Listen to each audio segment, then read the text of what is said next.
programa Quarta Dimensão também está na TV Vila Velha e se empenha na recomposição da verdade, buscando consenso e não aceitação forçada. Permuta de salários por lavagem cerebral é algo inaceitável. Mercenários jamais alcançaram plena credibilidade, pois as dúvidas em torno das intenções são inevitáveis. Alguém interroga: quanto você ganha para divulgar esta algarávia inexplicável e desprovida de sentido? O apóstolo Paulo eliminou este aspecto suspeito, publicando absoluta renúncia às benesses atribuídas ao seu ministério.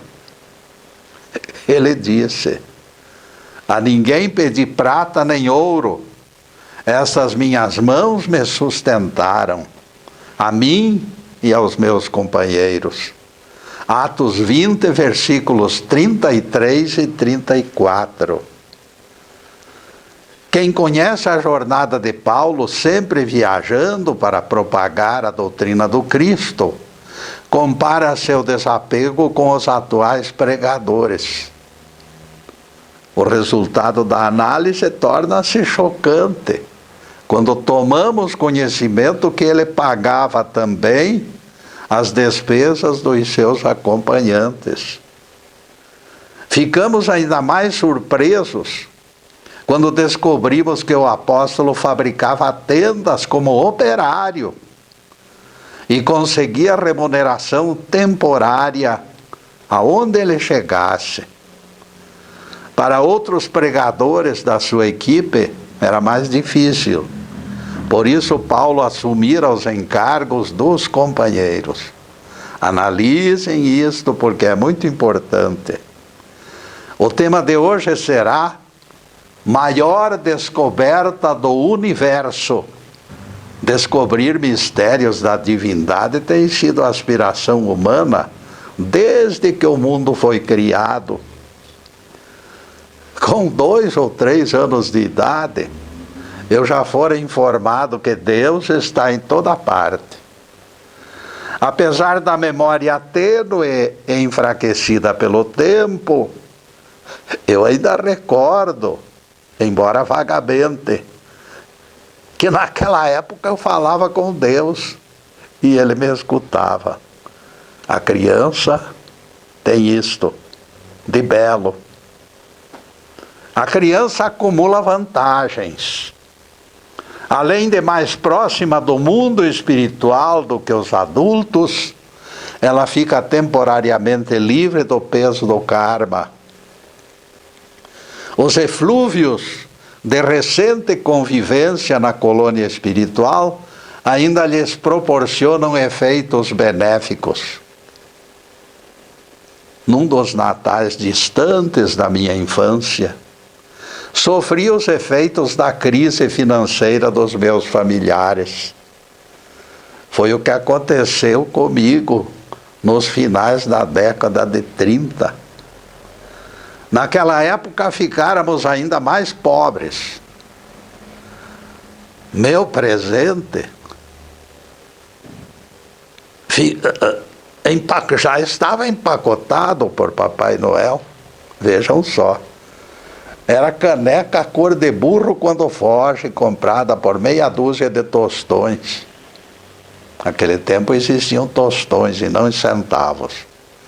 É o máximo que mamãe pode comprar este ano, me disseram. O informante completou o relato dizendo: esta xícara serve para você tomar café, enquanto restar dinheiro para a compra do pó. A notícia destruiu projetos que eu arquitetara desde sempre. Esperava ganhar alguns automóveis de brinquedo, aqueles de lata, para compor miniatura de cidade com ruas e praças que eu estava edificando no quintal da casa. meu pedido fora sonegado por crise que eu nem mesmo sabia o que era crise.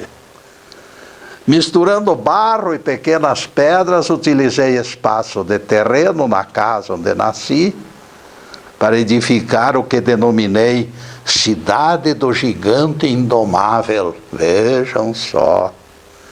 Automóveis de lata eram brinquedos que sonhava ganhar naquele Natal.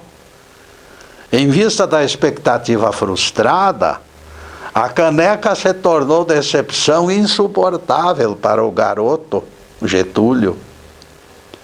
Ainda não seria naquele Natal que eu veria minha cidade valorizada por aquele conjunto de miniaturas tão esperadas. No meio da frustração, de repente, lembrei a figura de Deus e concluí que se tratava da única e última esperança de socorro. No quarto de mamãe, em oratório, onde ela fazia suas orações, expressei minha tristeza a este ser invisível, em palavras atropeladas. Não precisa ser tipo automóvel, meu Deus, mas que pelo menos possua rodas. Pode ser aviãozinho, pode ser um trem ou até uma carroça. O Senhor escolhe, meu Deus, e nem precisa que seja brinquedo caro. Papai Noel pode comprá-los pela metade do preço em lojas populares. O que eu desejo mesmo é completar a cidade do gigante invencível o quanto antes. Eu preciso de sua ajuda. A cidade em miniatura que estou construindo vai se tornar atração para os meus colegas de escola. Por incrível que pareça, meus amigos, não se passaram 2 minutos e de repente bateram lá na porta da frente. Era meu padrinho Germano carregando o pacote. Getúlio, disse ele, o Papai Noel veio mais cedo este ano. Este é o presente de Natal que o Papai Noel deixou para você. Sorridente, o padrinho Germano me entregou aquele pacote. Para quem ia ganhar caneca esmaltada, cor de burro quando foge, o aviãozinho de lata do padrinho Germano fez a festa. Amanhã mesmo construirei hangar e aeroporto, prometia eufórico. O mais importante da história é o fato de que, pela primeira vez na minha vida, aquela força chamada Deus se manifestara.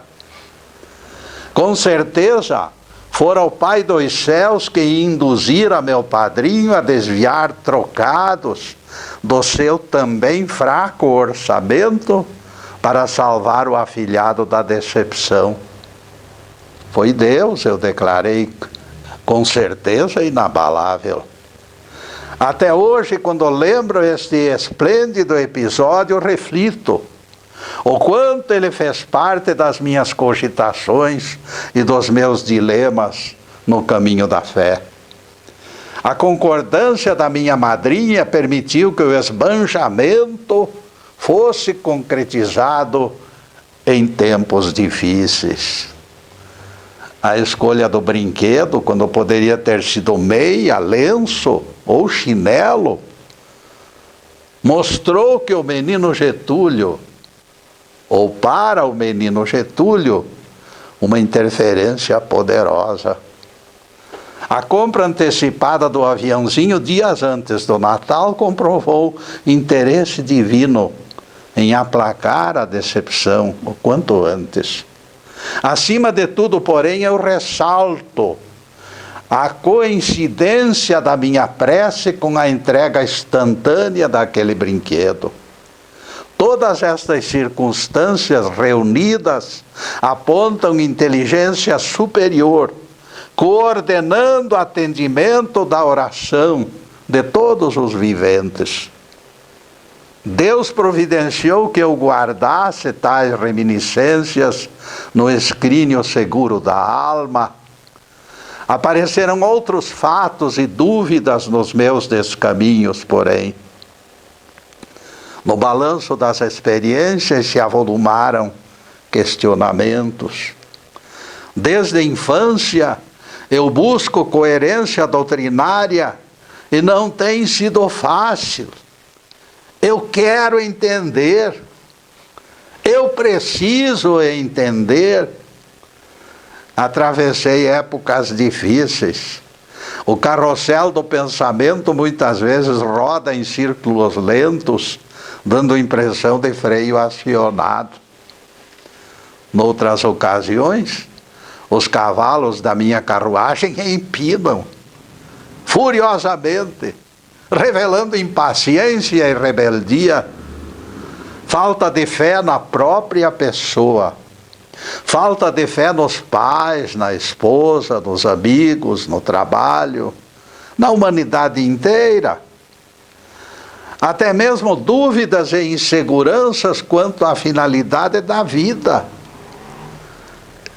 Eu escutei um filósofo dizer: eu quero prova. Algo que meus sentidos possam ver, ouvir e tocar. E a voz do filósofo completa o seu melancólico brado de socorro. Qual a razão de que Deus se esconda? Se Ele aparecesse e falasse comigo, eu me converteria. Eu fiz coro na minha inexperiência ao grito do filósofo e clamei com autêntica audácia para que o Senhor se manifestasse publicamente. E neste publicamente, meus caros, nós vamos fazer a primeira interrupção do programa para os comerciais do canal, mas é um instantinho só. Daqui a pouco estaremos de volta.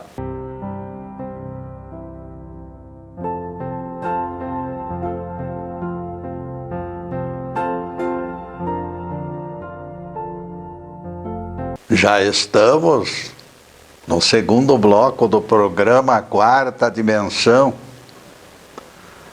A palestra Jesus ordenou trabalho no sábado continua campeã em termos de visualizações, justificando-se pelo conteúdo instrutivo. Valerá que você também assista este corajoso desabafo que esclarece dificuldades na interpretação das Escrituras.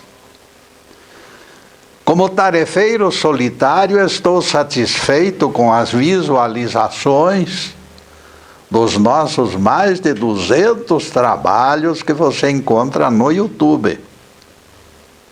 Afinal, milhares de amigos já nos prestigiaram com sua preciosa audiência. E nós agradecemos com alegria.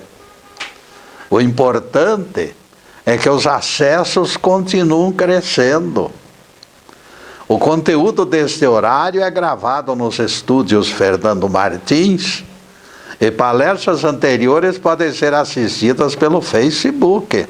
Veja que eu falei YouTube, agora Facebook. Facebook Live TV Ponta Grossa, agora em novas instalações, ninguém esqueça disso. Todas essas palestras estão esperando pela atenção de vocês. Nossos agradecimentos ao Fernando e ao Zube pela cordialidade e pelo bom atendimento deste recanto de abnegado labor. As palestras da nossa responsabilidade são definidas como quarta dimensão. Atente bem para esse detalhe quando procurá-las no Facebook Live TV Ponta Grossa. Algumas estão lá com uma figura ou outra, mas no cantinho ali está escrito quarta dimensão. É a palestra do Getúlio. E agora voltaremos ao tema maior descoberta do universo. como Filipe desafiou Jesus, mostra-nos o Pai. Eu também, nos verdes anos, aspirava a enxergar o Ser Supremo. Era uma necessidade que eu tinha de enxergar Deus. Eu quero vê-lo de forma atrevida. E aliciava outros descontentes que me acompanhassem, para também forçar Deus a aparecer. O poeta veio em socorro do nosso grito, fazendo eco nas quebradas dos montes. Deus, ó Deus, onde estás que não respondes? Em que mundo, em que estrela tu te escondes, embuçado nos céus? Há 2000 anos te mandei meu grito, que embalde, desde então corre o infinito. Onde te encontras, meu Deus? O poeta dos escravos, Castro Alves, foi o autor deste grito angustiado, para o qual emprestamos a nossa voz. Como trombetas de Apocalipse, ele traduziu clamores de cativos esparramados em senzalas insalubres. Futuro cinzento desenhou abandono inexorável de criaturas inermes. Aonde buscar socorro? Todas as portas se fecharam. Névoa rodeia a alma sem a menor esperança. Por que o Criador se esconde enquanto seus filhos são massacrados? Como aceitar sem protesto que a impunidade cresça e o egoísmo escarneça das próprias leis? Tantas são as dores do mundo, Senhor. Por que te escondes então?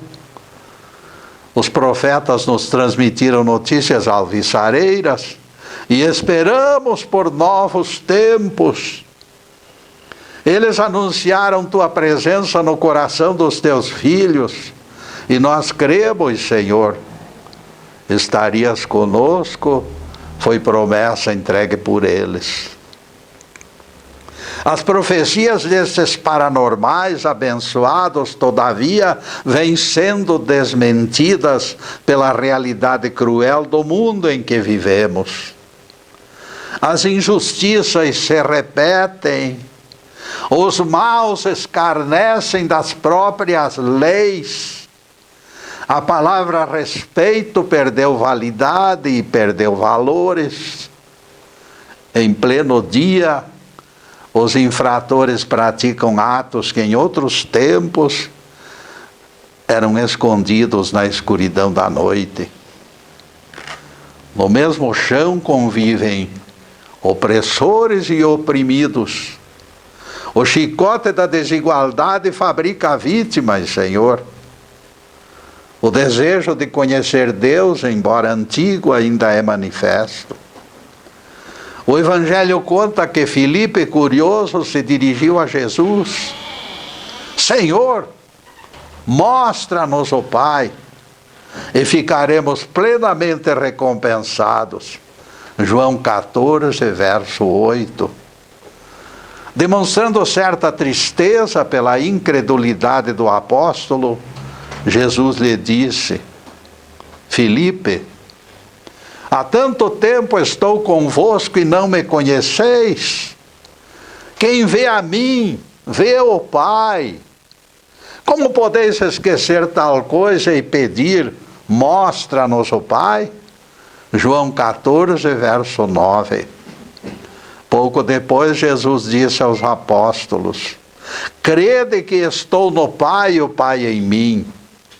Crede ao menos por causa das mesmas obras. João 14, verso 11. Os homens clamam, os homens gritam, os homens choram. Mas a verdade será sempre única. Crede nas obras, disse o nosso rabi ao incrédulo Filipe. Percebam, amigos, que não enxergamos o ar que sorvemos. O ar, ele está aí, mas ninguém vê. No entanto, bastarão minutos sem respirar este ar e adeus, Getúlio. O pobre corpo não suportaria a privação desta coisa invisível. Ninguém sobrevive sem respirar. Pequeno vírus que não enxergamos carrega poder de nos matar em reduzido tempo. Ninguém admita a nossa visão como infalível. Ninguém exagere na confiabilidade do seu médico oftalmologista. As coisas invisíveis e as pequenas precisam ser levadas em conta. Precisamos cada vez mais utilizar os olhos do Espírito para usufruirmos recursos do outro mundo. O socorro daquele outro mundo é mais confiável e duradouro. Jesus alertava: veja quem tem olhos de ver. Nas entrelinhas das coisas espantosas que nos rodeiam, existe muita coisa a mais do que sonha a vossa vã filosofia. Jim Bichot, jornalista e escritor, nos conta detalhes do nascimento da sua filha, Virginia Lee. Este fato auspicioso aconteceu durante o período em que o jornalista se encontrava perturbado por questionamentos. Ele balançava entre sim e não. Dentro da sua mente, dois anjos se enfrentavam. O anjo descrente lançava dardos envenenados sobre o anjo da fé. A experiência, afirma Bichot, alterou o rumo da minha vida. Antes que eu já assistira ao milagre do nascimento, mas agora se tratava da minha filha. Sua chegada atropelou meus fantasmas. Já tinha visto bebês anteriormente em berços enfeitados.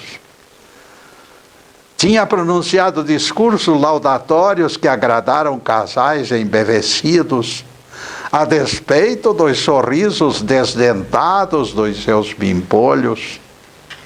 Agora, porém, o milagre estava no meu colo. Não era fruto alheio. Tratava-se da minha própria filha, Virginia Lee. Este milagre tinha nome e sobrenome, nascera do meu sangue. O jornalista nunca pensara seriamente no assunto antes do nascimento da primeira filha. Aquele fardo minúsculo vibrava em seus braços. Aquilo lhe transmitia sede de viver, vivacidade e gratidão. E o que era mais importante, aquele embrulho de alma e corpo lhe pertencia por direito de paternidade. Tornara-se gente pela força do seu sangue. Fiquei tão impressionado que me surpreendi, desenvolvendo divagações sobre o nascimento e o mistério da nossa própria vida. Aquela criaturinha resultara da união de dois corpos, ligados pelo sentimento de amor. Mas como aquele óvulo aprendera o caminho do útero? Qual a mágica que dera condições à minúscula semente para fertilizar o óvulo? Onde encontrar este Deus que estimula a simples gotinha a se desenvolver e adquirir vida? E neste ponto, caríssimos, nós vamos fazer mais uma pequena interrupção no programa para os comerciais do canal, mas é um momentinho só. Daqui a pouco estaremos de volta. Obrigado.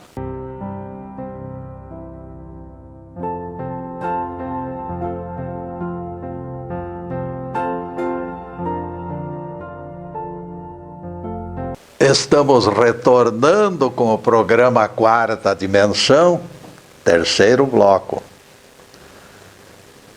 Será oportuno refletirmos sobre a violência crescente, especialmente no Brasil. Desde nosso primeiro programa, nos meados de 1956, ainda na Rádio Central do Paraná, até agora nunca cessamos de advertir. Davi perdeu o sal da mocidade idealista e se tornou violento e cruel. Portanto, ele não serve como exemplo. Vale denunciar que pregadores promovem seu espírito agressivo, tornando-se um estímulo para a juventude no sentido da violência. Entregar outra face, na libertadora lição de Jesus, tem sido questionada por adoradores do rei Davi, endeusado pela morte de Golias. A justificativa deles para o assassinato de Golias foram as palavras desafiantes contra Jeová. Orar pelos inimigos se tornou menos lembrado que Golias morto. Os exemplos magnânimos do Nazareno, 2000 anos depois, ainda não abriram os corações de doutrinadores levianos. Aqui mesmo no Brasil nós assistimos à saga de Rondon, na grande cruzada de emancipação dos povos indígenas. O lema destes profanos idealistas, veja, eu falei a palavra profanos, e antes eu havia falado a palavra religiosos, pregadores. O lema destes profanos era: morrer sim, matar nunca. Eu já escutei discurso de pregador famoso, condenando o aborto hoje, e no dia seguinte elogiando Davi pela morte de Golias. Vejam a incoerência. Jesus parece solitário na divulgação da não violência, quando os próprios intérpretes dos evangelhos falam de amor e exaltam violência. Será sempre difícil convencer lobos vestidos de ovelhas. Eles estão acostumados à violência e querem que ela continue também. Agora a continuidade do tema de hoje. Maior descoberta do universo. Como entender que simples gota produza outro vivente? Simples espermatozoide define lábios, dedos, olhos, ouvidos. Como admitir tamanha performance? Alguém dirá que tudo aparecera do nada, sem comando. A própria natureza fez isto. Jim Bichot fervia de excitação e de curiosidade. Se o milagre era questão de genes, teriam sido os genes que criaram Virginia Lee? Isto vem ocorrendo há milhões de anos, grita o cientista, impaciente. Não existe mistério. A natureza aprendeu a fazer deste jeito. A natureza terá aprendido com quem? Pergunto eu. Mas eu não aceito explicação vazia.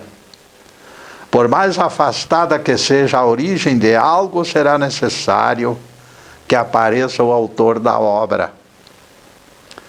Quem deu o pontapé inicial deve ser convocado. Se existe caverna, dentro dela, tesouro, alguém deve ter traçado um mapa.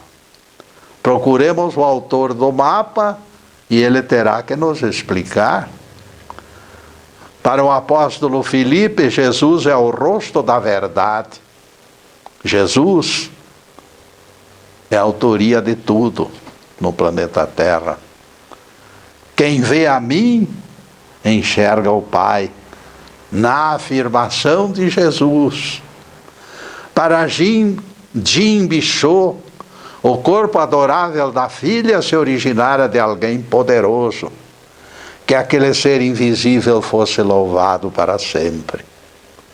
As dúvidas do intelectual foram desaparecendo vagarosamente, e nos seus lugares brotaram flores exalando perfume. O jornalista pragmático foi vencido pelas emoções que a paternidade despertara. A criança carreara a luminosidade para dentro de sua casa. A criança fora um milagre e uma bênção. Dia após dia, Jim foi percebendo que nada funciona de forma acidental ou aleatoriamente. Todos os acontecimentos bons ou maus fazem parte de equilibrado esquema comandado pelo Deus Altíssimo. Jim Bichot aprendeu devagar e finalmente, depois das provações, recebeu de volta a sua alma que se esfacelara pela sua descrença. Jim exultou quando percebeu o retorno do equilíbrio. Embora ainda dolorida, ele se alegrou porque sobrevivera. Se a alma não me abandonou, por que eu posso senti-la de volta? Conjeturou Jim. Necessariamente, Deus ainda se preocupa comigo. Almas são pulsares independentes que aproximam o mundo invisível do orbe terráqueo. Que ela seja chamada consciência, que a encarem como pêndulo marcante entre o bem e o mal, que a tomem por fantasma. Não importa. Somente algo deverá ser configurado. Com certeza, a alma é realidade, porque nos foi entregue pelo Altíssimo. No portal da eternidade, depositaremos nossas almas com todas as suas cicatrizes nas mãos de Deus. E será acertado pedirmos clemência, porque nós temos dívidas. E isto acontecerá com todos os seres humanos. Não existem exceções. Santo Agostinho, o famoso teólogo, recalcitrou o quanto foi possível. Somente depois de intermináveis orgias ele capitulou. Num jardim de Milão, Agostinho entregou os pontos. Ele se encontrou maduro para reconhecer a existência do Eterno Pai. E os anjos o empurraram para a libertação. Milagrosamente apareceu misteriosa criança que lhe estendeu livro e lhe disse: tole, lede, que quer dizer toma e lê. Agostinho leu e percebeu que realmente o texto do apóstolo Paulo era advertência clara, pessoal, para ele. Nada de comezainas e orgias, nem de fornicações ou devassidão, revestivos do Senhor Jesus Cristo, e não procureis contentar a carne. Romanos 13, versículos 13 e 14. A mensagem foi compreendida imediatamente por Agostinho, que imediatamente se dispôs a renunciar aos prazeres da carne. O resto do convencimento de Agostinho foi obra do Espírito Santo. Não havia mais o que discutir. Ele entendeu que a mensagem viera mesmo do Pai Celestial, que se interessara pela mudança do seu procedimento. O empurrão agora vinha de mais alto, vinha do Pai das alturas. O Criador usa 1000 formas de conscientização. Ele nos segue, Ele nos aponta, Ele nos ensina. Em todas aparece o traço que identifica o destinatário. Agostinho conheceu este mapa que dobrou os seus joelhos. Fugir do pecado da luxúria foi seu grande teste. Moisés, que se atreveu a duvidar que pudesse cumprir missão, Jeová cobriu sua mão de lepra. No mesmo momento, em seguida o Senhor lhe ordenou: torna a encostar a tua mão no peito. E ele encostou. Quando Moisés retirou a mão, a lepra desaparecera. Êxodo 4, versículo 7. Infeliz do questionador da vontade divina. Deus é Pai, mas Deus também é juiz e é Senhor. Deus faz e desfaz, e lhe agrada permanecer escondido. A glória do Senhor raramente foi vista, sua voz poderosa se ouviu poucas vezes. A revelação de sua presença nos corações, todavia, vem sendo apregoada em todos os tempos. Que Ele é nosso Pai, todos concordam. Sua imagem e seu nome, porém, vêm sendo escondidas por deliberada cortina de mistério. Diz a Bíblia que Moisés acompanhou o refrão dos descontentes com o deliberado retraimento de Deus e tomou posição dizendo: quando for aos filhos de Israel e lhes disser que fui enviado por vós, eles perguntarão: mas qual o seu nome? Como eu responderei? Êxodo 3, verso 13. Jeová escorregou outra vez pela tangente e negou identidade. Assim dirás aos filhos de Israel: o eu sou me enviou a vós outros. Êxodo 3, versículo 14. E neste ponto, caríssimos, nós vamos fazer mais uma pequena interrupção no programa para os comerciais do canal. Mas é um instantinho só. Daqui a pouco estaremos de volta.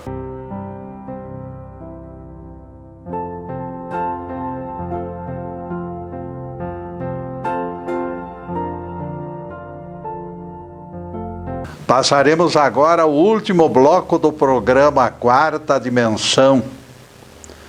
Para a próxima sexta-feira já estamos preparando novos assuntos para explicar Bíblia e especialmente os Evangelhos. Em seguida, os últimos questionamentos sobre o assunto em estudo: maior descoberta do universo. Estas duas palavrinhas, eu sou, foram pronunciadas por Jeová com claro propósito de que a divindade continuasse escondida. Eu sou ficou valendo como carteira de identidade do Pai Eterno, invalidando todos os apelidos que lhes atribuíram através dos tempos. Flagrar sua presença em nosso interior, reconhecê-lo e amá-lo, ficou valendo como tarefa primordial dos seres humanos. É aquilo que diz o nosso tema, meus amigos. Maior descoberta do universo. Essa maior descoberta do universo é dada a cada um em particular. É o conhecimento de que Deus está aqui dentro de nós, e não nos templos. É claro que Deus está em toda parte, mas especialmente é este Deus interno que nós precisamos conhecer, adorar e render graças pelo muito que Ele faz por nós. Quando eu descobrir Deus no alto da montanha das minhas carências, completarei o meu aprendizado essencial. Este impulso, no entanto, deve brotar sem estresse, tão natural como o peixe nadando nas águas. Cristianismo autêntico será sempre algo espontâneo. Nas longas caminhadas, os profetas escutavam largos passos na grama ao redor deles. A presença do Eu Sou era adivinhada. Comecei a pedir coisas adoidado quando descobri que Deus estava presente. Isso quando eu era criança, e quando comecei a balbuciar palavras. Não coisas pequenas, não pensem nisso, não. Supliquei pela paz mundial. Pedi a fé para todos os incrédulos do universo. Orei pelos pobres, pelos doentes, pelos inválidos, pelos maltrapilhos, pelos idosos e por todos os solitários do mundo. A fé me voltara ao coração, ela voltou muitas vezes, foi e voltou. Mas eu receava perdê-la e por isso fiquei de tocaia, procurando me fortalecer. E orei também para que Deus me conservasse a fé. A fé não se apressa nem é interminável, como muitos pensam. Ela tem que ser cultivada como roseira recentemente plantada. Ela pode aparecer e desaparecer como brisa em noite de verão. Ela transborda hoje e amanhã poderá se tornar escassa. Nossas raízes são curtas e frágeis e consequentemente volúveis.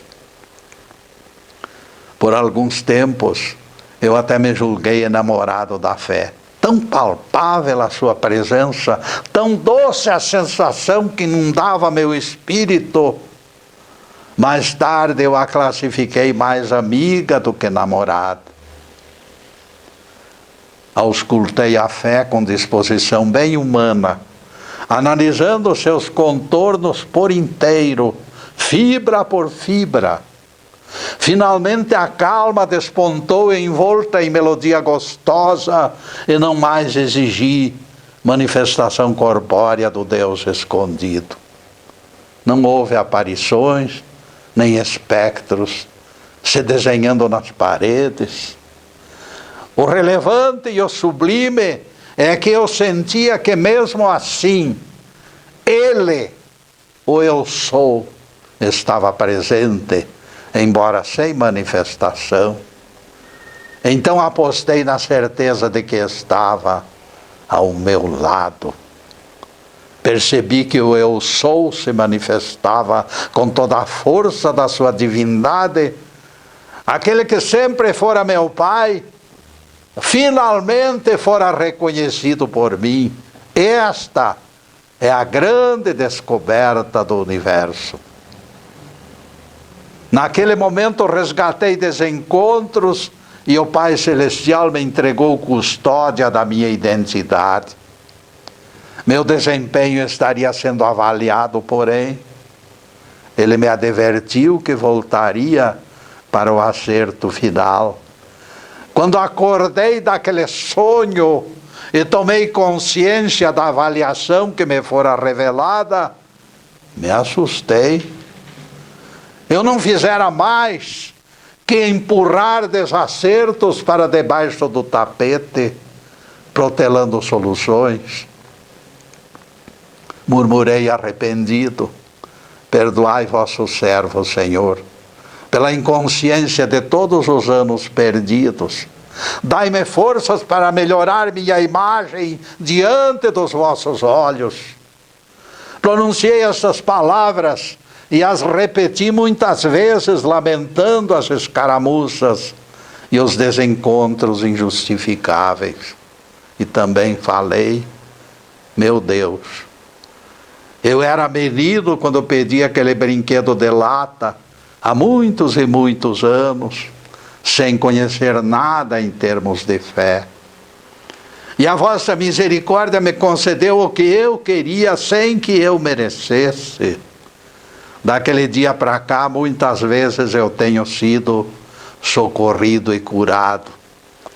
A diferença depois de tantos anos é que agora eu descobri quanto vale confiar na vossa misericórdia e no vosso amor.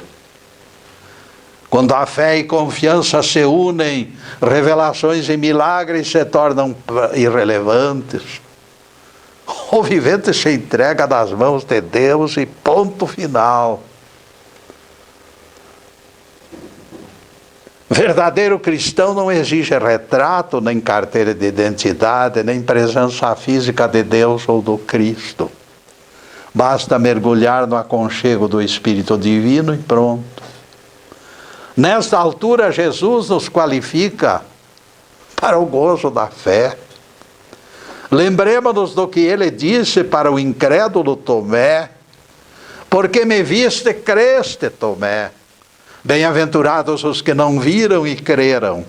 João 20, versículo 29.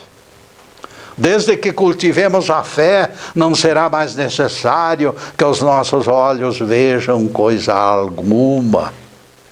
Alhures me surpreendi com palavras de um saduceu moderno. A Bíblia diz que após sua volta, Jesus vai morar com os salvos. Ele apontava este cenário prosaico, dizendo que Deus ia atravessar com o paletó nas mãos, nos dias quentes, como se Jesus e Deus pudessem conviver com os homens em termos do cotidiano. Não é assim.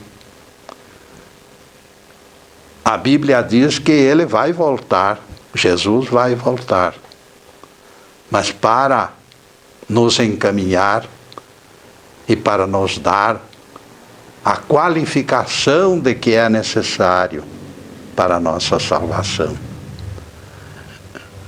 Ele mostrou a empolgação, meus amigos. Aquele saduceu moderno mostrou a empolgação com aquela descoberta absurda, como um Jesus ali no cotidiano das coisas, indiferente ao entorno, que nós enxergamos essa multidão de planetas e muitos deles habitados. Eu pergunto, meus amigos, Deus e o seu Cristo acaso abandonarão os demais planetas habitados para estabelecer residência na Terra? Não posso crer. Deus está no coração, Jesus está em nosso coração, porque eles prometeram. Isto é a velha síndrome da Terra como centro de tudo que fabrica tais absurdos. Galileu Galilei foi ameaçado de morte em seu tempo e continua sofrendo. Alguns pregadores só aceitam Deus de carne e osso. Jeová disse: habito no alto e santo monte, mas também moro com o contrito e abatido de espírito. Isaías 57:15. Isso aí é um ensinamento puramente espiritual. Deus Espírito vive no coração das criaturas. É a grande descoberta dos séculos.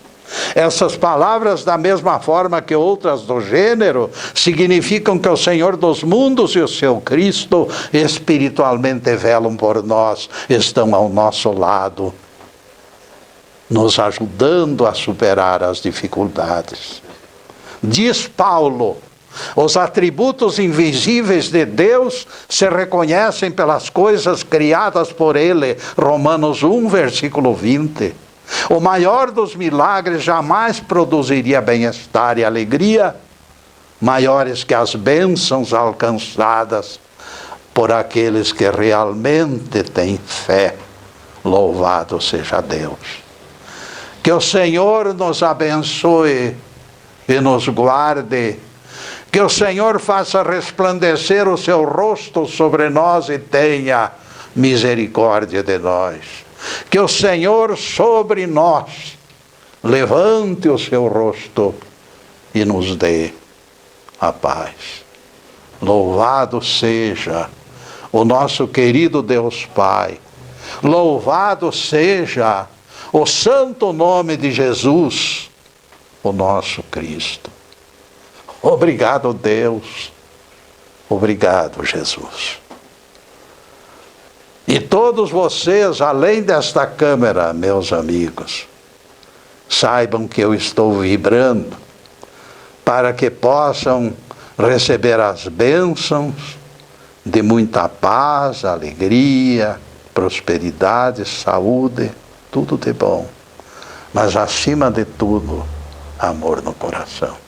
Que essa nova casa onde nós nos encontramos a partir de hoje para gravar os programas, meus amigos, receba toda a força, toda a luz, toda a proteção. Muito obrigado, meus caros, e boa noite.